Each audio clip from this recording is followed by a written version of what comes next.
Welcome to See What She Can Do Conversations. I'm Tina Finelli, and I am joined by my co-host, Caroline Wiley. Hi, everyone. We are delighted to welcome Dr. Jennifer Bolt to the show. She's here today to share her framework around managing life's most challenging transitions.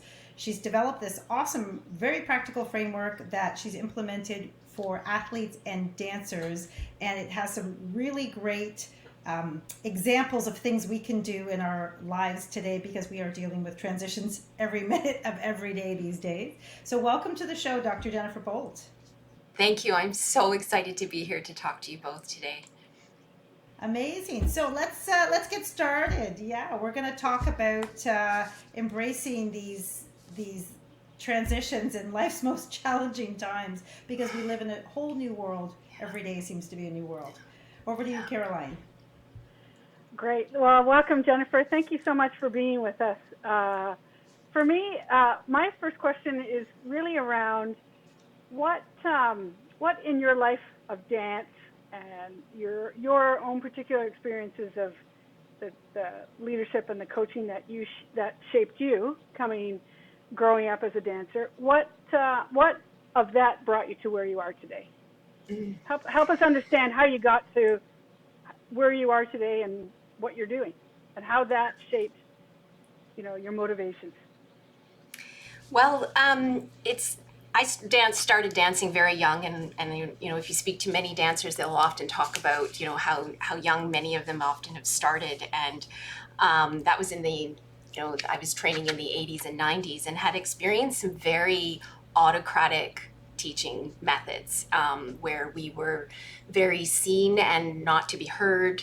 And I very much at that time, 8 and 9 years old, where I really started to get serious about dance, sort of bought into this, I need to be a good girl and I need to do it right, and developed over, pretty debilitating cases of perfectionism, and lost sight of what it was all about, I think, for a while there.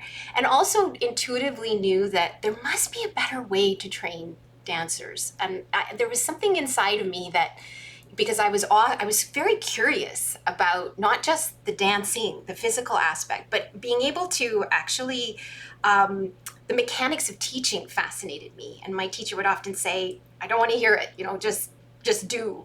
And that didn't sit well with me. And then when I was about 17, I had the rare opportunity to dance at a summer camp up in Collingwood, and we were housed at the National Ski Academy. And this was where the kids trained for the Olympics. It was like a conservatory. The equivalent would be a conservatory of dance, like National Ballet of Canada, the National Ski Academy. They went to school there, this gorgeous mansion. Anyway, we were there training as dancers, and there was some skiers dryland training in the summer. And we would all eat together. And the dancers were being rather self-deprecating, and a little bit negative. And the skiers were like, come on, where's your, and so this young man said, where's your inner game? Like, you need to be mentally tough. Like, don't be so negative, kind of thing. And they started talking about coaches that provide journaling to make sure that they were mentally tough, which, makes sense. They're throwing themselves down a hill at that, awesome speed.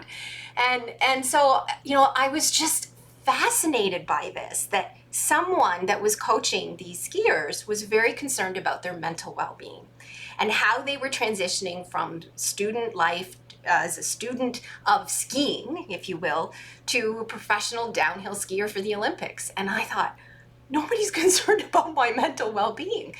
And that is what started it all, was that I'm going to change the way this is done. And I became almost fanatical about finding pedagogical strategies in the dance studio, and went on to do the teacher training program with Canada's National Ballet School. And I did my master's on dance and perfectionism, looking at these skiers and these dancers and doing a comparative analysis. When in the pursuit of excellence might perfectionism become debilitating? I think that was more for me, really, to figure it out. And what did you see in that thesis? Like, what did you see as the core differences between the two and this kind of quest for perfectionism? Because I'm sure there must be some level of perfectionism in skiing, right? You need to hit times, you need to hit form, you need to hit. What was your general outcome in that thesis?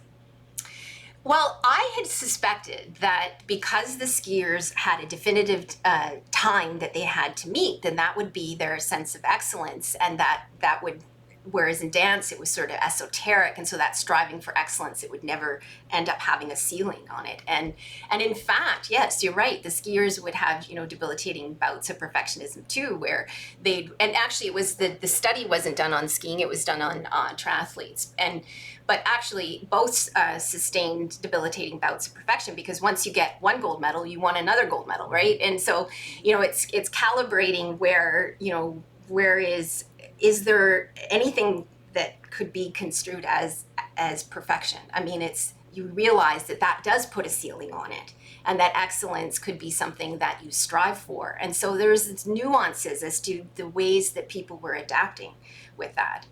But that led to more specific research on transition later in my doctoral research. And how did you? So I think what you had said early on was that this experience you had around this learning environment was toxic to you as a person, and probably Absolutely. to your, all the kids in the dance school or in your dance troupe, whatever you want to call it. So what you were looking for was optimal learning environments. And how did you kind of hone in on the whole transition piece of it? Like, what was it that really fueled your quest for resolving this notion of transition and getting through it? What kind of led you to that?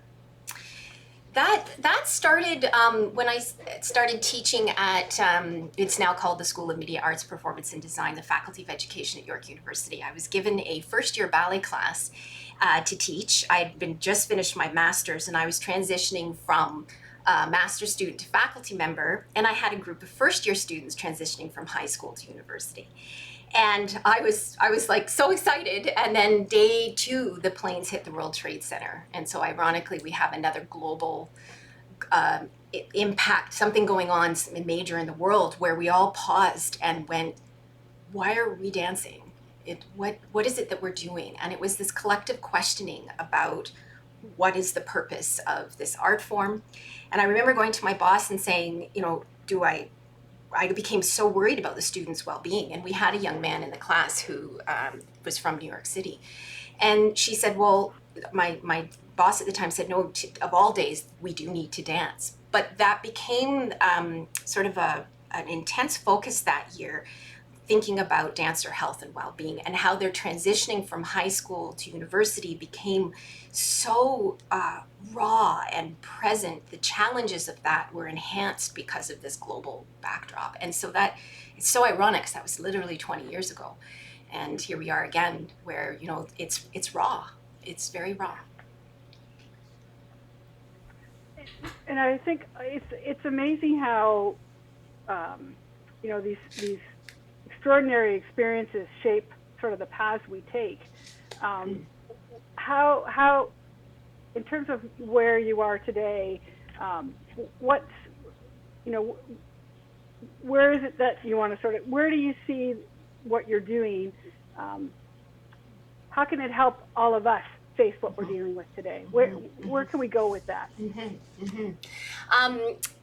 It's still evolving right now, and I'm always so amazed that this might have transferable value outside of the studio, because it really, all these ideas about the framework that I can share with you is that once I did a Canada-wide study on students transitioning then for my doctoral research. So after 9/11, about 4 years later, I decided to do a PhD, and I looked at students from at 3 of Canada's largest dance degree granting programs, their transition experience. And out of that, my big research question is, what makes a good transition? Like, Yeah. Why is it some are transitioning from high school into university just fine, and others are really struggling to the point of students being in crisis? And post 2005 and forwards, we have seen exponential number of students having mental health crisis. And it became a point where I just that there has to be something different that we can do to support a mindful transition. So that's what started to evolve in the classroom, was if the transition, and this is taken, I took this from cultural anthropology, has a separation stage, a transition betwixt and between, I'm not at the beginning, I'm not at the end stage. In university, that's like midterms, Yeah. right? And then an incorporation stage where you kind of figure out, okay, this is what I'm supposed to do. And I added a fourth stage because I saw some students transform and become leaders and mentors for the new group coming in. But I wanted to know, what are the ingredients that or attributes or transferable skills that those students that went into a zone of transformation and became leaders and mentors of the future of the art form, or future coaches, or really making a difference in the world, what were those characteristics? And they were persistence, resilience, internal motivation, and when excellence was defined for them, going back to our conversation about that. And so then one day I wrote that down and went, oh my gosh, it says the word primed. Well, that's, no, I don't have to say that mouthful anymore. So your framework is intended to build all those life skills, like notion of persistence, because how one person deals with transition, many people talk about, for instance, this pandemic, like it's been life altering. And for some people, they're seeing many silver linings. For others, it's life crushing.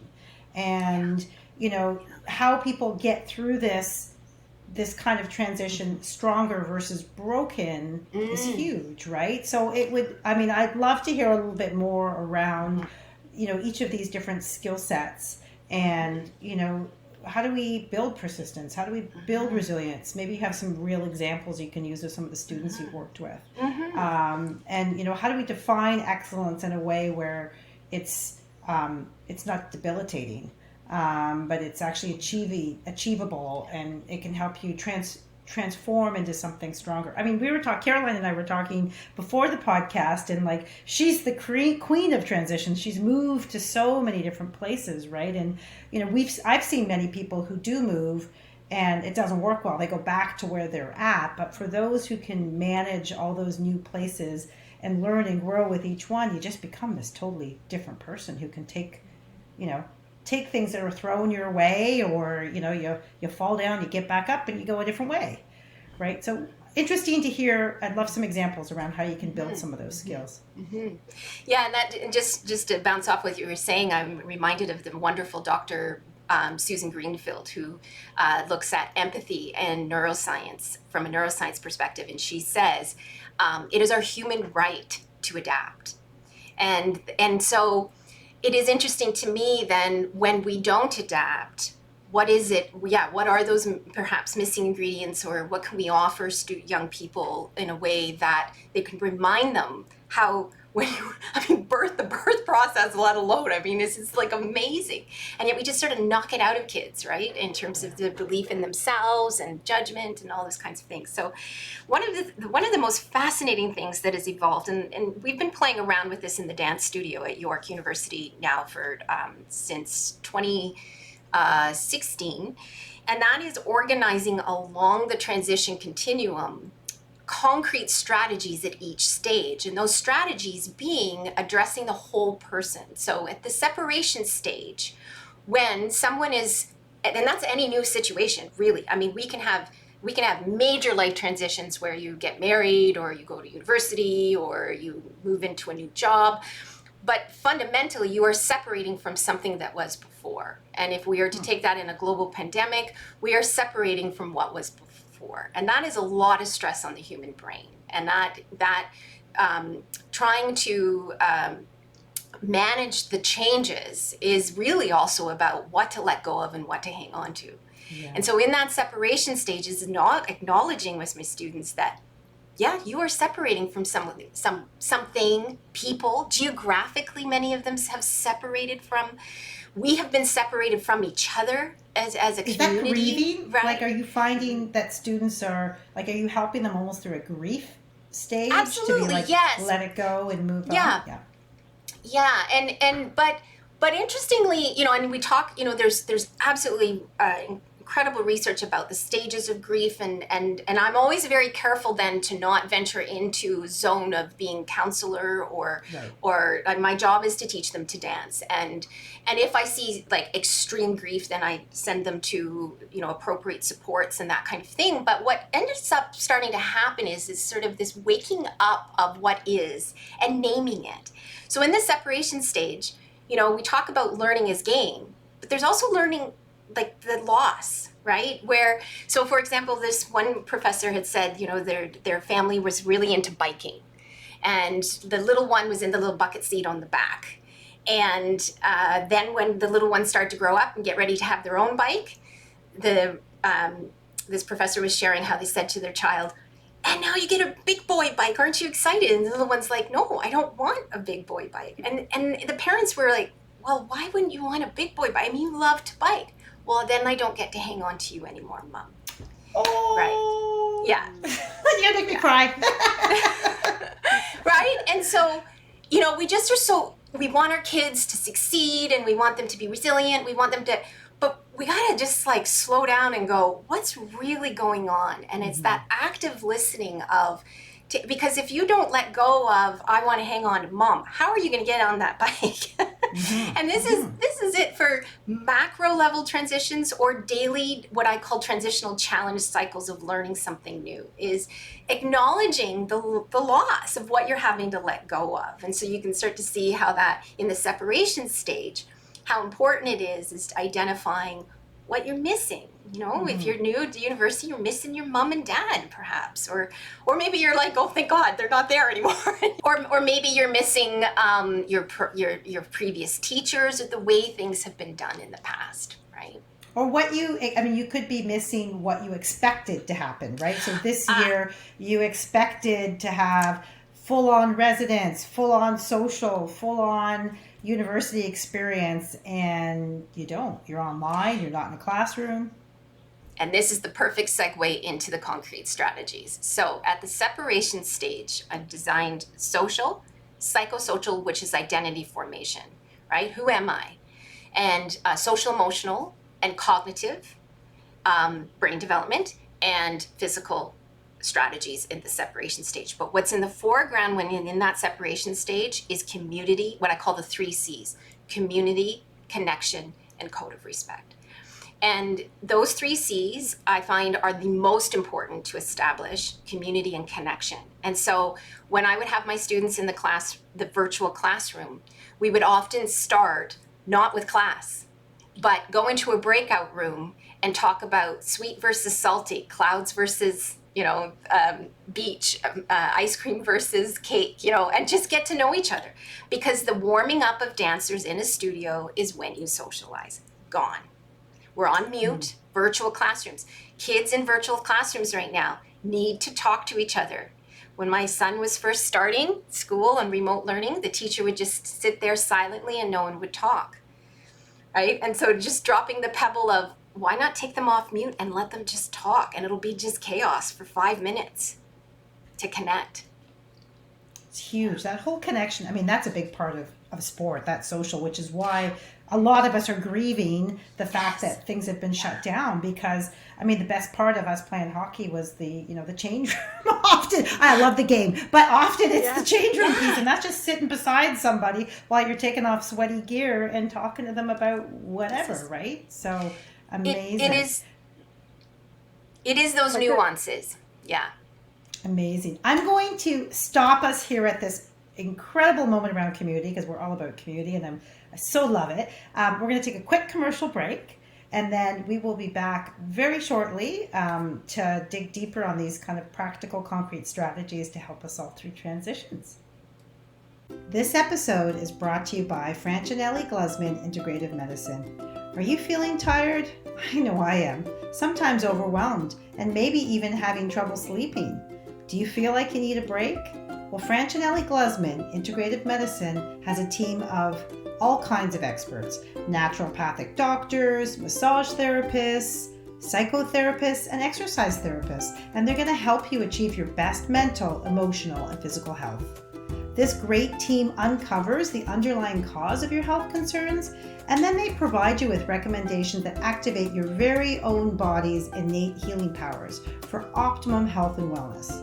During these unprecedented times, this is needed now more than ever. Find Francinelli Glusman Integrative Medicine at SeeWhatSheCanDo.com on our Athlete Advisor. And we are back with Dr. Jennifer Bolt. Dr. Jennifer, thank you so much for sharing this awesome framework to help us manage life's most challenging transitions. And we're going to jump right back into where we left off around community and some of these concrete strategies that can help us through these transitions. Yes, thank you. I'm so enjoying this conversation, and it's like asking anybody to talk about the research. They can go on and on and on about and get very excited about it. But yeah, so we had some really exciting year despite this pandemic, I have to say, and that's not me wanting to sugarcoat this at all. There was some really tough days. But we did start off looking at our experience as a 4-stage process, and perhaps to acknowledge that we said just before the commercial break, this sense of grief, but also pivoting from that and finding out, in the crevices of our day-to-day experiences, what new insights or ways of working could we discover that produce growth and insight. So we were talking about that separation stage, where really establishing community connection and code of respect. Once established, then when students are or families, or it doesn't, or elite athletes, you can apply to anyone, in that once we kind of figured out, this global pandemic is going to last, it's like, where's the end and where's the beginning and where's the end? And that's that betwixt and between state that is really hard to manage. That's when it's hard to get up in the morning. That's when the anxiety comes in. That's when the depression comes in. And so in that stage, that betwixt and between stage, a cultural anthropologist named Victor Turner would call it liminal. You're neither here nor there. But what he would say is, actually, that's the birthplace of growth and insight. And so what we said to students is, then one of the key things is to adopt something called the growth mindset. The growth mindset. Honestly, I love it. I was clapping in between if you couldn't hear me, because I love it. That's the shifting of perspective, right? That's the shifting of your mindset and your soul from stressing about what wasn't or what could be, but to the now, what is this? What am I going to make of it? I love it. It's amazing. It's the silver lining space, right? You're trying to begin to see that there are opportunities to this challenging time, in betwixt and between.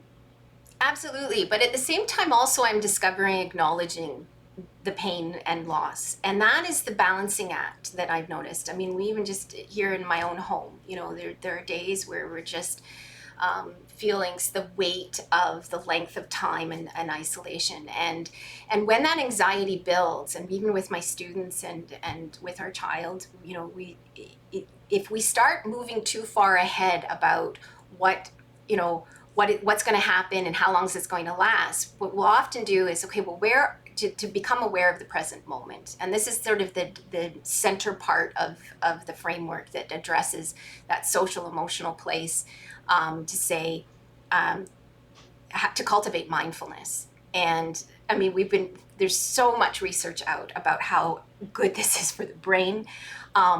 But more importantly, what it allows one to do is feel what they need to feel. And so, if my son gets very, upset, I'll say, okay, but where are you right now? Oh, I'm with my mom, and where's your dog? Right at my feet. And what's that feel like? It feels warm. I can feel her breathing. And then it just brings it back to the sensorial piece, because we get outside our bodies. And this is the loss that athletes are feeling right now, is that in conjunction with losing our community, the way we work is very different right now. My students couldn't do Grand Allegro. And Grand Allegro are those big jumps that dancers do at the end of class. And sometimes the whole part, I remember when I was dancing training, it was like, just get me the Grand Allegro, because that's when my endorphins and everything feels great and I'm flying through the air. I can't do that here.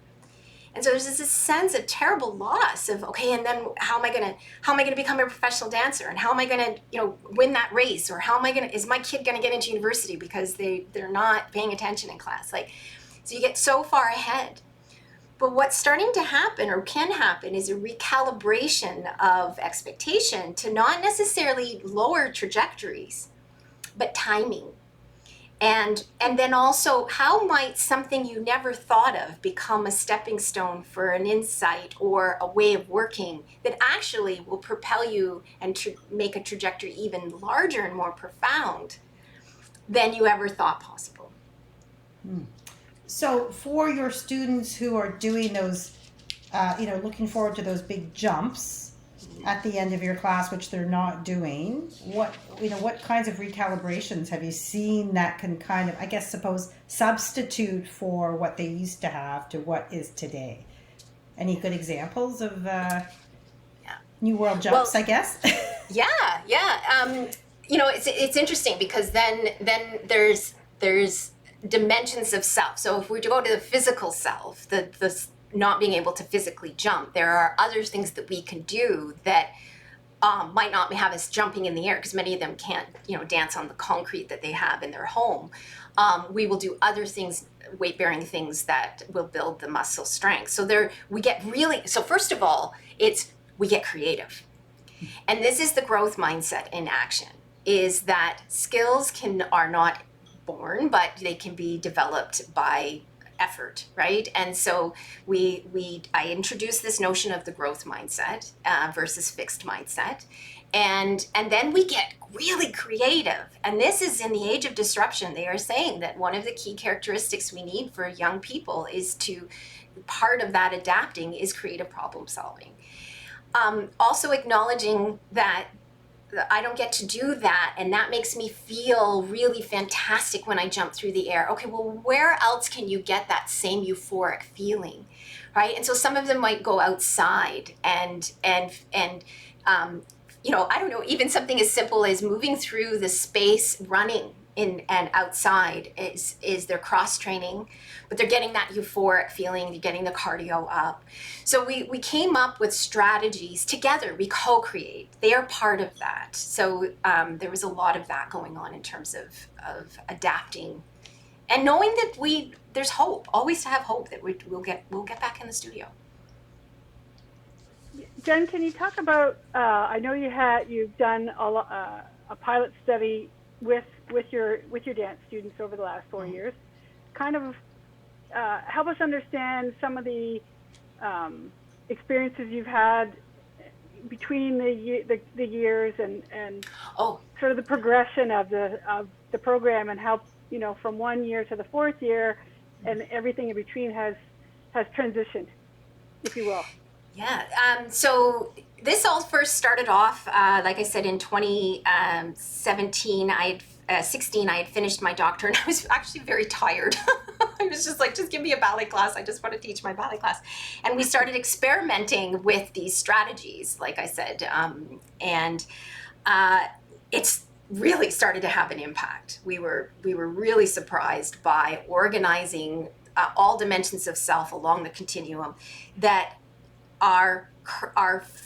the group that I had in first year were in 4th years this year. So we had a new group of first years coming in where we're not in the studio, we're not warming up to get all of this sense of loss that they had.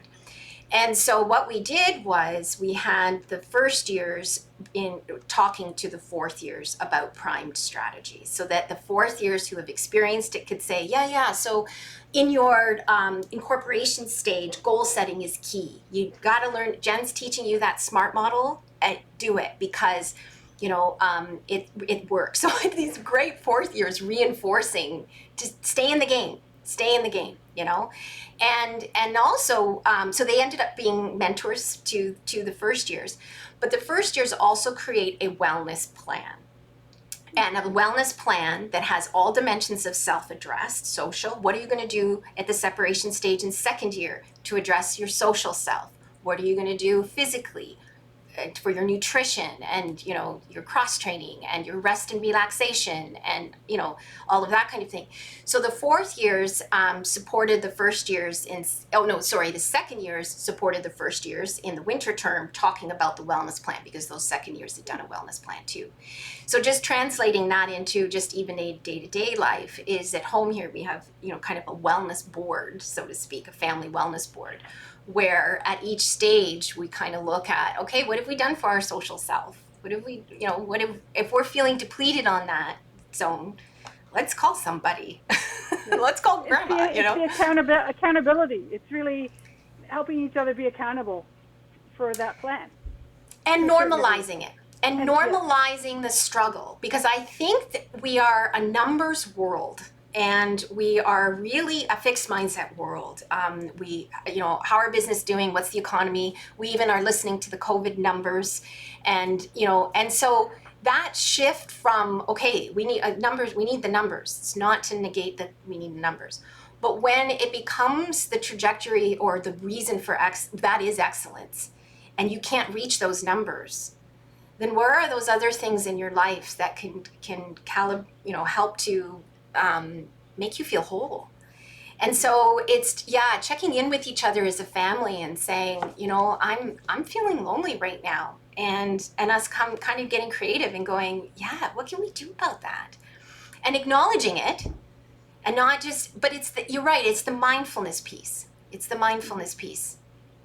Well, and so you had said there's 4 stages of transition. Mm-hmm. We've got separation, we have transition, the neither here nor there, and then you have incorporation and transformation. Okay, so talk a little bit about incorporation and transformation and some strategies you can use. So I'm assuming incorporation is you're almost coming through that transition into something else. So what does that look like, and what kinds of strategies do you use at that phase? Yeah, so I see the framework almost like working in concentric circles. So in that separation stage, some of the ideas are implemented with growth mindset, community connection, and code of respect. And then it builds in that transition betwixt and between state to become very aware of when you're feeling anxious and what you can proactively do. Oh, right, I have growth mindset, and actually implementing it. So by incorporation stage, you're starting to feel like the adapting piece is you're cultivating new strategies, new ways of working that aren't feeling so alien. You're not feeling as like the sense of deep loss, because you process that. It's like standing out in the rain and going, yeah, I'm getting really wet right now. Not enjoying this, but there it is. And then, you know what? It stops raining and you go, oh, it stopped raining. Actually, oh my God, I could, do this again. And so that incorporation stage, you start to see students, it's very exciting actually. You start to see students saying, I had students come to me and say, I am absolutely exhausted. I need a day off. I am very aware that I have been on Zoom for this long, and my body is so tired, and I've done all the other strategies, and I'm not going to be in class today. And what we did at York was we said, okay, the normal attendance thing is that you miss a class more than 2 excused or whatever the case may be. It's going to affect a stance. You've got to be in the classroom. We just took that off the table because it's about none of us know what we're doing right now, right? And what was so powerful is rather than you just not hear from the student, professional autonomy became, this is where I'm at, said with deep understanding and respect for the process. I need to take this day and I will be back.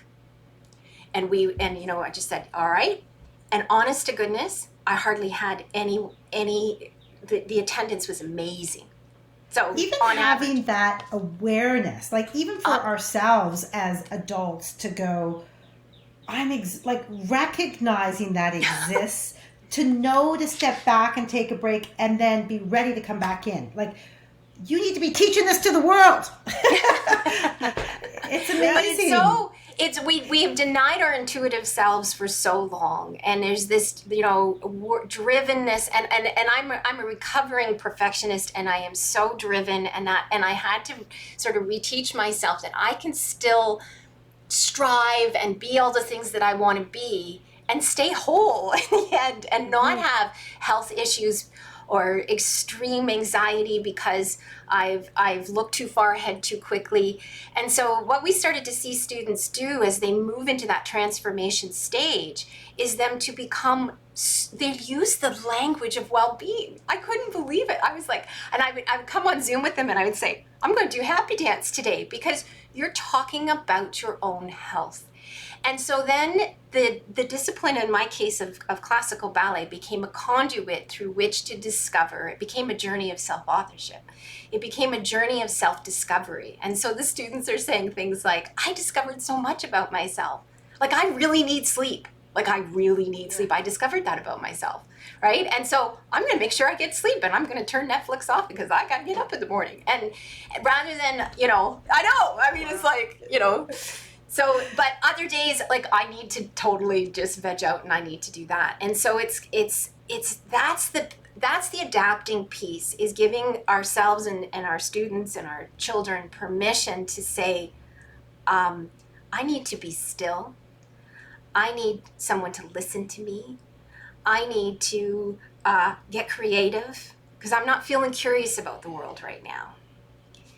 And that, I tell you, if that ingredient goes away, I always say I can teach, anybody as long as they're curious. Yeah. And that's the piece that worries me in the world right now, is that if we say so numbers driven with young people about their grades and that, there is going to be, it appear to be a dip in learning, and people are going to probably freak out that their kids are not getting what is grade 6 math supposed to be and all that. And believe me, it's all very, very important. But at the end of the day, it's not if they're not healthy in body, mind, and soul. And so how do we stop and listen to our children and hear what they're saying and acknowledge that and say, you got this. This is the key thing that I've been saying to students is, you're stronger than you think. That's what Primed is about. It's about actually figuring out that you're really strong. And your point around that internal motivation and the power of curiosity, it's in the middle of the word primed, and so it's really going to tell you, it's going to really influence which direction you go in the word, right? So can you talk a little bit about how do people know when they've reached defined excellence, right? The excellence, and it's determined, and they're there. So, so that they can allow themselves to celebrate it too. Because I think it's important to be able to internalize that success and the success of reaching excellence. That is such a cool question, because I always struggle with the word primed, excellence defined, because that makes it sound static. And so I think, but I also like what you said, though, about how it's really important to celebrate. And so I guess that sort of analogy then is that what I say to the students is, we're not buying into perfection. Let's just say it just doesn't exist. That excellence is there's success criteria that you can achieve, that you are setting, that is realistic and timely for yourself. And so the celebration comes when you've achieved that for you. Because what one person, now there's standards, okay? There's university standards, there's grading and all of that. But what is your personal excellence? That is excellence defined. And so when you've reached those goals, because in that incorporation stage, the goal setting piece, I teach them the SMART modeling from sports psychology. And we talk about process versus performance goals and behaviors that are need to be in place to identify what that success criteria is, but how you go about doing it is all key. I mean, if you deplete your physical self just to achieve a goal, is that excellence defined for you, where it has an exacting cost on your psychological self and your physical self? keeping the framework. So what we did in the studio was, they would laugh at me, but I would say, all right, folks, it's a breakthrough day. It's a breakthrough day. And then I would say to them, and why? I'm not telling you what the breakthrough is, because if you don't realize what it is, then it wasn't a breakthrough, but I feel like it is. And they would go, really? Yeah? I'm like, yeah, what is it? And then like, what success criteria are you seeing or are you feeling?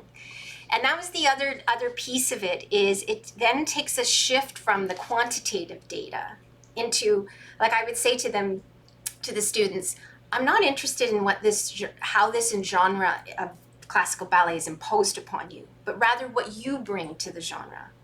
And so dance from the inside out. Use your core strength and dance from who you are and what you bring to it. So for some of them, when they had to create a movement phrase, which was an adapted part of Grand Allegro that disappeared, that became this powerful, like, bring in cultural pieces from your own life that is not ballet and fuse it and explore. Then excellence defined for them is, they said, I'm dancing. And in dancer speak, that means like, I'm not thinking mechanically. That just gave me myself. chills. I mean, when you said dance from who you are, like in my mind, I'm thinking, I mean, my daughter danced for years and years, and you can see some of these kids get up and they're mechanical and they're trying to do what their teachers taught them to do. But the ones that fully embraced it and were who they were, you could just feel it to the core. So then that is a perfect segue into part of the transformation is I always show Dr. Brené Brown's The Power of Right? She's I amazing. mean, yeah, she is. Like, hello. So my students are blown away by that video. Her original. What's the video? I just Power watched her one with Dr. Pippa Brown, but Dr. Pippa. It's one of her. Oh, go ahead. It's one of her original ones. It's the power of vulnerability that I show the students. And so they went, oh, to be vulnerable in this space. They it's that talk about recalibration of excellence. So one of our insights in the transformation stage this year, as they went through the framework, is then they would talk to their other classmates about, I was vulnerable in front of you. That was my excellence. Not that I got an A. But actually getting an A is, I got an A too, because that's what dance is all about. And it's about expressing. And I had to not worry about that to actually express, right? Yeah. And so it's releasing the gaze, the concern for the gaze. And, oh man, the social media and all these things about appearances and how we act, that's so fixed mindset. And so, I say to the students, you are beautiful because you were born. I want you to be my professor, please. Well, it's just amazing. You're helping them see the beauty in themselves and in others, and to be vulnerable when you're up on stage, being gazed upon, being graded, being critiqued, and it's amazing to be able to, and I love your notion you had said to me in our prep call around, centering yourself for dance. Talk to us a little bit about that, because this metaphor of dance is for life, right? So talk to us a little bit about centering and what you tell your students about that. Oh, yeah. This comes from my research on feminism and feminist pedagogy. And I know that's taken a real battered hit of late, but there's some really beautiful things to be learned from feminism, and one of it is this this notion of third wave feminism that suggests that I am. It's how I came to the definition of who I am as a woman and embracing all of that, and dance became a true metaphor for that, and that is, I discovered, okay, well, I have physical core strength, right? I can work on my abs to get my leg up and do all these things, but what that also does in time and space, because all that you need to dance is time, space, energy, effort, and relationship. Those words in and of themselves is life, right? And so saying to my students is that if you dance from the outside in, what that does is, if you were worried about the gaze, like I see dancers try to hold their muscles in the proper alignment.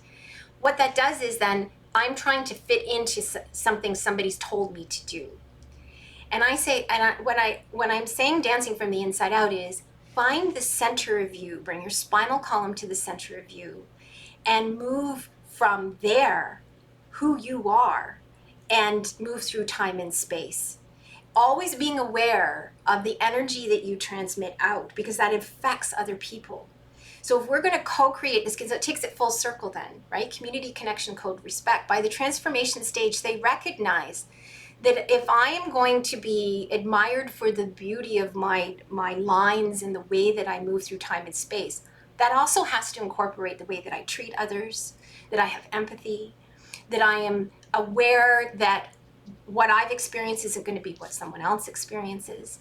And this is the crux of it, is I'm very interested in empathy. Because in a two-dimensional realm, and now with students on mute, how are they cultivating that sense of empathy? And so I guess the moving from the inside out is, if you can be kind to yourself, chances are you're going to be kind to other people. And that is the beauty of this year. And that is a beautiful way to end our podcast. Love that. I mean, we all need a bit more love in our world, whether that's love for yourself, love for others, and empathy is at the core of it. And we are truly grateful that you have joined us on our podcast today. I have one more question for you before we sign off, and that is to ask you what you are doing during these crazy pandemic times to carve space for your own well-being and your own physical and mental health. Yes. I have discovered about myself that while I am a dancer through and through, I am deeply, deeply connected to nature. I think this comes from my childhood, and I am I think I made this model for myself, really, because I have to stay on top of myself, because I will work to the bone, and I got to stop. And so what I do is I always tell people, you got to have your own theme song. Everyone should have a theme song. I love that idea. Oh, yeah. And I'm never going to tell you what my theme song is. Oh, I was going to say, I want your theme song. Tell us. Oh, my God. Should I? Yes. I told my students I would never tell a soul. Okay, my theme song is, oh, my God, this is crazy, is from this little movie, Disney movie, Pixar. It's not Cars, but it's the one with the planes. And it was the theme song to Planes, because my son loved that movie. It was called Planes. Yeah, it was called Planes. And it's about this little plane starting a new. Oh my gosh! I just realized it. It's about transition. I didn't even realize that. Oh my god! And it's the coolest song. And it's like, I love the guy's voice. And this has been my theme song, because he starts a new life. He's a racing plane, and he was a crop duster, and he has to become a racing. I cannot believe I'm saying this. Oh my God, my students are going to howl at me. I told them I'd never tell them. And I'm telling you. Okay. And so what I do is I put that on, because it's my theme song, and I run. And I don't run for the physical reasons. I run for the mental reasons, and then I get physical byproduct from it.